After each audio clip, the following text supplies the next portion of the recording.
India on Tuesday announced a new category of electronic visa to fast-track applications of Afghans for entry into India from Afghanistan, which has plunged into crisis after Taliban seized power. The announcement by the Ministry of Home Affairs came 2 days after the Taliban captured power in Afghanistan. MHA reviews visa provision in the view of current situation in Afghanistan. A new category of electronic visa called E-Emergency X-MISC visa introduced to fast-track visa applications for entry into India, the ministry spokesperson tweeted. Meanwhile, with Taliban taking over Afghanistan completely, Afghan students of Delhi University are hoping that being here might offer them some stability and security from the turmoil at home. Some Afghan students who are already in India and are nearing the end of their program fear that it is not possible to return to their country and said that they hope to extend their study and stay in India. 140 Indians, including the last of Indian embassy staff, Indo-Tibetan border police personnel and 4 media persons took off from Kabul airport on board a special military flight on August 17th morning. The flight, a C-17 Globemaster, was one of the 2 military aircraft operated by Indian Air Force for the purpose of bringing home all Indian personnel from the embassy.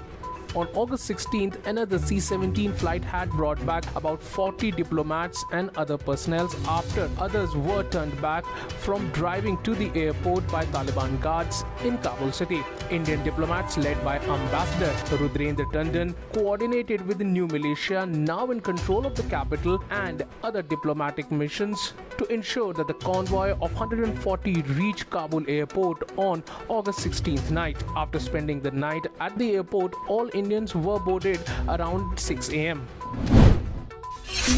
American President Joe Biden broke days of silence Monday on the chaotic American pullout from Afghanistan, doubling down his decision as he fired scorching criticism at country's former Western-backed leadership for failing to resist Taliban. "I stand squarely behind my decision. After 20 years, I have learned the hard way that there was never a good time to withdraw US forces," Biden said in a televised address from the White House. Brushing off criticism that the evacuation is a debacle, he said the priority is to stop the war that has expanded far beyond its initial modest goal of punishing the Taliban for links to Al-Qaeda after 9/11.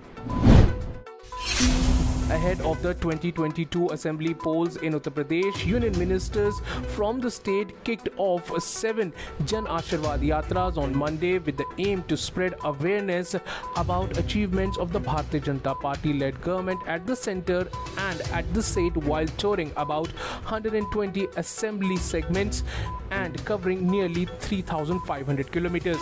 The Mass Connect drive comes about 7 months before the crucial UP assembly elections. Party leaders said that these yatras were thought of after Prime Minister Narendra Modi was prevented by the opposition from introducing new members inducted into his cabinet on July 8th in Lok Sabha.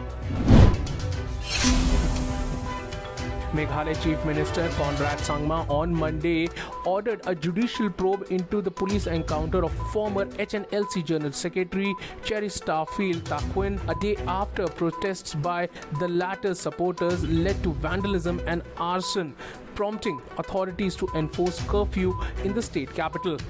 The Chief Minister also said that the government is yet to take any decision on the request of Home Minister Lakshman Rambui to relieve him from the portfolio with immediate effect. In his resignation letter on Sunday, Rambui had expressed shock over the protest and proposed a judicial probe into the encounter. The government also decided to extend the curfew in Shillong by 24 hours till 5 a.m. on August 18th. The curfew, which came into effect at 8 p.m. on Sunday, was initially slated to continue till 5 a.m. on August 17th.